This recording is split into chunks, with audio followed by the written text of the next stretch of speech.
আসসালামু আলাইকুম। সর্বশেষ আপডেট বাংলা সংবাদ আপনাকে স্বাগত। শুরুতেই জানিয়ে দেব সংবাদ শিরোনাম, পরে বিস্তারিত। দেশকে ঋণের ফাঁদে ডুবিয়ে দিয়েছে সরকার, মন্তব্য করেছেন রুহুল কবির রিজভী। এরপরে জানিয়ে দেব শিক্ষা খাতে ভিনদেশি থাবা মেনে নেওয়া যায় না, বললেন চরমোনাই পীর। এদিকে মিয়ানমার সীমান্ত অরক্ষিত, জাতীয় নিরাপত্তা হুমকিতে, বললেন আসমা আব্দুর রব। এবং সর্বশেষ জানিয়ে দেব জনগণের ম্যান্ডেট ছাড়া ফের ক্ষমতা দখল করেছে সরকার, অভিযোগ মুজিবুর রহমানের। শুনছিলেন সংবাদ শিরোনাম, এবার বিস্তারিত। আজকের সংবাদ সম্পর্কে আপনার মূল্যবান মতামত কমেন্ট করে জানিয়ে দিন কোন স্থান থেকে আমাদের সংবাদ শুনছেন অথবা দেখছেন। দেশকে ঋণের ফাঁদে ডুবিয়ে দিয়েছে সরকার, মন্তব্য করেছেন রুহুল কবির রিজভী। সরকার দেশকে ঋণের ফাঁদে ডুবিয়ে দিয়েছে বলে মন্তব্য করে বিএনপির সিনিয়র যুগ্ম মহাসচিব অ্যাডভোকেট রুহুল কবির রিজভী বলেছেন, অভ্যন্তরীণ ঋণ শোধ করতে ট্যাক্স, ভ্যাট, কর, খাজনার পরিধি আওতা বাড়িয়ে জনগণের গলায় গামছা দিয়ে শ্বাসরোধ করার অবস্থায় নেওয়া হয়েছে। নয়াপল্টনে বিএনপির কেন্দ্রীয় কার্যালয়ে এক সংবাদ সম্মেলনে তিনি কথা বলেন। রিজভী বলেন, দেশের সমগ্র অর্থনীতিকে ভয়াবহ এক নৈরাজ্যকর পরিস্থিতির দিকে ঠেলে দিয়েছে আওয়ামী ডামি সরকার। গণতন্ত্রহীনতা, সর্বগ্রাসী দুর্নীতি, বিদেশে অর্থ পাচার, মূল্যস্ফীতি, নিম্নমুখী বৈদেশিক মুদ্রার রিজার্ভ, চলতি হিসাবের ঘাটতি, রাজস্ব ঘাটতি এবং বৈদেশিক মুদ্রার বিপরীতে টাকার নজিরবিহীন দরপতনে জনগণ আতঙ্কিত। বর্তমানে দেশে অর্থনীতির প্রতিটি প্রধান সূচকের অবস্থান এতটাই শোচনীয় যা দেশের সামষ্টিক অর্থনীতিকে এক মহাবিপর্যয়ের দিকে ঠেলে দিয়েছে। তিনি বলেন, বর্তমানে দেশি বিদেশি ঋণের পরিমাণ বাংলাদেশের 2টি অর্থবছরের বাজেটের চেয়েও বেশি। যে শিশু ভূমিষ্ঠ হচ্ছে, আজ তার মাথায়ও প্রায় লাখ টাকার বেশি ঋণের বোঝা চাপিয়ে দিয়েছে শেখ হাসিনা। তিনি আরও বলেন, ঋণের টাকায় কানাডায় বেগমপাড়া, আমেরিকায় বিলাসবহুল বাড়ি-গাড়ি, ব্যবসা, দুবাই, সিঙ্গাপুরে বিনিয়োগ, মালয়েশিয়ার সেকেন্ড হোম সহ 3 মহাদেশে সম্পদের পাহাড় গড়া হয়েছে। সুইস ব্যাংকে ক্ষমতাসীনদের ঘনিষ্ঠ কার নতুন অ্যাকাউন্টে টাকা জমা হচ্ছে, সেটিও অনবগত নয় অনেকের। আওয়ামী লুটেরাদের দেশে বহুতল বাড়ি, বিলাসী গাড়ি, ব্যবসা বাণিজ্য, জীবনে যাপনে জৌলুস উপচে পড়ছে। আঙুল ফুলে বটগাছ হয়েছে, আর সাধারণ মানুষ ফতুর হয়ে খেয়ে না খেয়ে ধুকে ধুকে মরছে। 3 বেলা খাওয়ার সাধ্য কেড়ে নিয়েছে লুটেরা সরকার। রিজভী আরও বলেন, গরিবের বাঁচা মরার সঙ্গে জড়িত প্রতিটি জরুরি পণ্যের দাম উল্কার গতিতে বেড়েই চলেছে। সাধারণ মানুষের মাছ, মাংস, ডিম খাওয়া বন্ধ হয়েছে। নতুন করে গরিব হয়েছে কয়েক কোটি মানুষ। অনাহার অর্ধাহারের বৃত্তে আটকে আছে মধ্যম ও নিম্ন আয়ের মানুষরা। মানুষের সঞ্চয় শেষ হয়ে গেছে, এখন ঋণ করে খাচ্ছে। বেকারের সংখ্যা বৃদ্ধি পাচ্ছে, রাষ্ট্রযন্ত্র অকার্যকর হয়ে পড়েছে। তিনি আরও বলেন, বাংলাদেশ ব্যাংকের হালনাগাদ প্রতিবেদন অনুযায়ী বর্তমানে সরকারের বিদেশি ঋণের পরিমাণ 7,353 কোটি ডলার, যা বাংলাদেশি মুদ্রায় 7,97,800 কোটি ডলার। এর বাইরে বর্তমানে দেশের অভ্যন্তরীণ ঋণের পরিমাণ 8,15,911 কোটি টাকা। সব মিলিয়ে বর্তমানে ডামি সরকারের ঋণ 16,13,711 কোটি টাকা।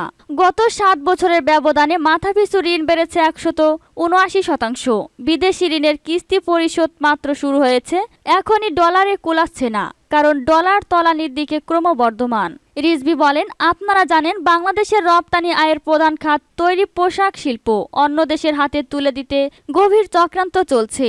আওয়ামী ডামি সরকার গত 4 দিন আগে এক প্রজ্ঞাপনে তৈরি পোশাক সহ রপ্তানিমুখী 43টি শিল্প খাতে প্রণোদনা কমিয়ে দিয়েছে।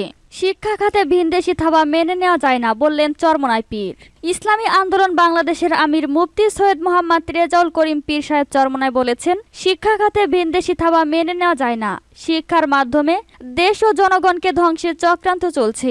আমাদের সন্তানদের এই শিক্ষিত হতে দিতে পারি না। তিনি শিক্ষা কারিকুলাম বাতিল করে মুসলিম চেতনার আলোকে নতুন করে কারিকুলাম প্রণয়নের দাবি জানান। চরমোনাই অডিটোরিয়ামে ইসলামী ছাত্র আন্দোলন বাংলাদেশ চরমোনাই আলিয়া শাখার সম্মেলনে প্রধান অতিথির বক্তব্যে তিনি এসব কথা বলেন। দেশ ভয়াবহ সংকটে নিপতিত উল্লেখ করে তিনি বলেন, প্রহসনের একতরফা ডামি নির্বাচনের মাধ্যমে সরকার দেশকে স্থায়ী সংকটে ফেলে দিয়েছে। দেশের রিজার্ভ সংকট মারাত্মক আকার ধারণ করছে। দুর্নীতির কারণে দেশে জিনিসপত্রের দাম অস্বাভাবিক হারে বৃদ্ধি পাচ্ছে। ডামি নির্বাচনের পরে 30শে জানুয়ারি যে ডামি সংসদ অধিবেশন বসেছে তা বাংলাদেশের মানুষের ভোটাধিকার সহ সকল অধিকার হরণ করার সংসদ। তিনি জাতীয় সরকারের অধীনে নতুন নির্বাচন দিয়ে দেশকে সংঘাতের হাত থেকে রক্ষার আহ্বান জানান। পীর সাহেব চরমনায় আরও বলেন, সরকারের দুর্নীতি লুটপাটে ব্যাংকগুলো খালি নিঃস্ব করে ফেলা হয়েছে। সংকট উত্তরণের জন্য এখন টাকা ছাপিয়ে ব্যাংকে সরবরাহ করা হচ্ছে, যা নতুন করে অবধারিতভাবেই লুটের আয়োজন হবে। অর্থনৈতিক পরিস্থিতি ভেঙে পড়ার ফলে দ্রব্যমূল্য বৃদ্ধি পাচ্ছে। সরকারের ভেতরে থাকা সিন্ডিকেটের দাপটে নিত্য পণ্য ও খাদ্য সামগ্রীর মূল্য মানুষের নাগালের বাইরে চলে গেছে। তিনি আরও বলেন, দেশের জানমাল ইজ্জত আবরুর কোনো নিরাপত্তা নেই। ৩রা ফেব্রুয়ারি রাতে জাহাঙ্গীরনগর বিশ্ববিদ্যালয়ে এক দম্পতিকে ডেকে এনে স্বামীকে বেঁধে রেখে স্ত্রীকে দলবদ্ধভাবে ধর্ষণ করেছে ছাত্রলীগের নেতাকর্মীরা। আমি ঘটনার তীব্র নিন্দা ও প্রতিবাদ জানানোর ভাষা হারিয়ে ফেলেছি। ছাত্রলীগের এ ঘটনা আইএমএ জাহিলিয়াতকেও হার মানিয়েছে। তিনি দোষীদের দ্রুত গ্রেপ্তার করে আইনানুগ শাস্তির আহ্বান জানান। মিয়ানমার সীমান্ত অরক্ষিত, জাতীয় নিরাপত্তা হুমকিতে, বললেন আসমা আব্দুর রব। মিয়ানমারে মর্টার সেলের আঘাতে এক বাংলাদেশি নাগরিক সহ 2 জন নিহতের ঘটনায় তীব্র নিন্দা জানিয়েছেন জেএসডি সভাপতি আসমা আব্দুর রব ও সাধারণ সম্পাদক শহীদুদ্দিন মাহমুদ স্বপন। এক সংবাদ বিজ্ঞপ্তিতে তারা বলেন, একদিকে মিয়ানমারের সেনাবাহিনী ও বিদ্রোহীদের তুমুল লড়াইয়ের মধ্যে প্রাণ বাঁচাতে দেশটির সীমান্তরক্ষী বাহিনী, বর্ডার গার্ড, পুলিশের বিজেপি 95 সদস্য বাংলাদেশে আশ্রয় নিয়েছে। অন্যদিকে মিয়ানমারের মর্টার সেলের আঘাতে 2 জন নিহত হওয়ার ঘটনায় রাষ্ট্রের জন্য ঝুঁকিপূর্ণ হয়ে পড়েছে। যে কোনো মুহূর্তে 2 দেশ বড় ধরনের সংঘাতে জড়িয়ে পড়তে পারে, যা নিয়ন্ত্রণের বাইরে চলে যাওয়ার সম্ভাবনা রয়েছে। উল্লেখ্য, কয়েকদিন ধরে বান্দরবানের নাইখেংছড়ি তুমব্রু সীমান্তের ওপারে বিদ্রোহী গোষ্ঠী আরাকান আর্মি ও রোহিঙ্গা সলিডারি অর্গানাইজেশনের সঙ্গে দেশটির সীমান্তরক্ষী বাহিনী ও সেনাবাহিনীর ব্যাপক সংঘর্ষ চলছে। 2 পক্ষের গোলাগুলির ঘটনায় গুলি, মর্টার সেল, বিস্ফোরিত রকেট লঞ্চারের খোল বাংলাদেশে এসে পড়েছে। বিভিন্ন সময়ে তুমব্রু সীমান্ত দিয়ে অস্ত্রসহ মিয়ানমারের কতিপয় সীমান্তরক্ষী বাহিনী বাংলাদেশে আশ্রয় নিয়েছে। গত কয়েক বছর ধরে রোহিঙ্গা ইস্যু নিয়ে সরকার ক্রমাগত কূটনৈতিক ব্যর্থতার পরিচয় দিচ্ছে দাবি করে জেএসডির শীর্ষ এই 2 নেতা বলেন, বর্তমান অবস্থায়ও সরকারের কার্যকর পদক্ষেপের অভাব পরিলক্ষিত হচ্ছে। সীমান্ত অরক্ষিত রেখে অতীতের ন্যায় সরকারের অন্তঃসারশূন্য বক্তব্য রাষ্ট্রকে বড় ধরনের ঝুঁকির মুখে ফেলে দিতে পারে। সরকারকে সীমান্ত সুরক্ষিত ও বাংলাদেশের নাগরিকদের নিরাপত্তা নিশ্চিত করা সহ যথাযথ কূটনৈতিক উদ্যোগ গ্রহণ করতে হবে বলে উল্লেখ করেন তারা। জনগণের ম্যান্ডেট ছাড়া ফের ক্ষমতা দখল করেছে সরকার, মন্তব্য করেছেন মুজিবুর রহমান। বাংলাদেশ জামায়াত ইসলামীর ভারপ্রাপ্ত আমির ও সাবেক এমপি অধ্যাপক মুজিবুর রহমান বলেছেন, জালিম সরকার নানা কূটকৌশলে গত 7 জানুয়ারি এক অদ্ভুত ডামি নির্বাচন করে জনগণের ম্যান্ডেট ছাড়া আবারও ক্ষমতা দখল করেছে। জনগণ সরকারের ডামি নির্বাচন প্রত্যাখ্যান করেছে। জাতিসংঘ ও গণতান্ত্রিক বিশ্ব সরকারের ডামি নির্বাচনকে এখনও স্বীকৃতি দেয়নি।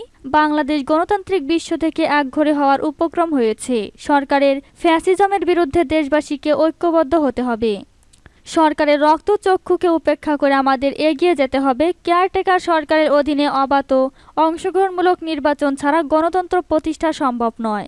দেশবাসীর প্রত্যাশা, কেয়ারটেকার সরকারের অধীনে অবাধ ও অংশগ্রহণমূলক নির্বাচনের ব্যবস্থা করে সরকার শুভবুদ্ধির পরিচয় দিবে।